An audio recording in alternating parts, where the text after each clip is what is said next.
வணக்கம். போன தடவை அஸ்திவாரம் பத்தி பார்த்தோம். அது முடிஞ்சாச்சு. அடுத்த ஸ்டெப் என்ன? இப்பதான் நம்ம வீட்டோட எலும்பு கூட்டையே கட்ட போறோம். ஆமாங்க, நான் சொல்றது நம்ம ஸ்டீல் கம்பிகளை பத்தி தான்.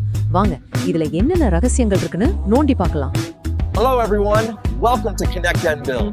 Sit back, relax and enjoy the video. Let's get started.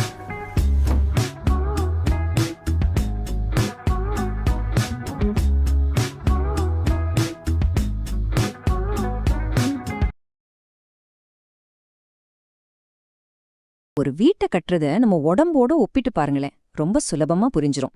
இப்ப கான்கிரீட் இருக்குல்ல, அதாவது சிமெண்ட், ஜல்லி, மணல் கலவை, அதெல்லாம் நம்ம உடம்புல இருக்கிற தசை மாதிரி. அதுக்கு அழுத்துற சக்தியை தாங்குற பலன் இருக்கு. ஆனா அதையே புடிச்சு இழுத்தீங்கன்னா பிச்சுக்கிட்டு வந்துரும். இந்த இடத்துல தான் ஹீரோ மாதிரி என்ட்ரி கொடுக்குது ஸ்டீல். அதுதான் நம்ம வீட்டோட எலும்பு. அதுதான் இழுவிசையெல்லாம் தாங்கி மொத்த பில்டிங்கையும் கிரிப்பா உறுதியா பிடிச்சு வைக்குது. யோசிச்சு பாருங்க, ரொம்ப சிம்பிளான லாஜிக் தான். நம்ம உடம்புல எலும்பே இல்லைன்னா என்ன ஆகும்?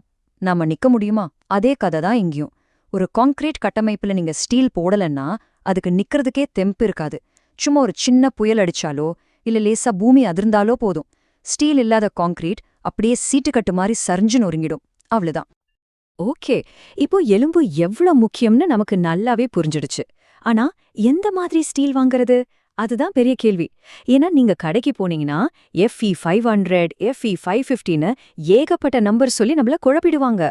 பொதுவா எல்லாரும் என்ன நினைக்கிறாங்கன்னா, நம்பர் பெருசா இருந்தா அதுதான் பெஸ்ட் ஸ்டீல்னு. ஆனா அது உண்மையா? வாங்க அந்த கட்டுக்கதையை உடைப்போம்.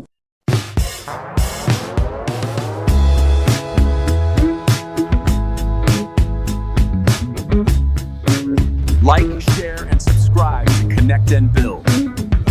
I have already done. Did you guys subscribe?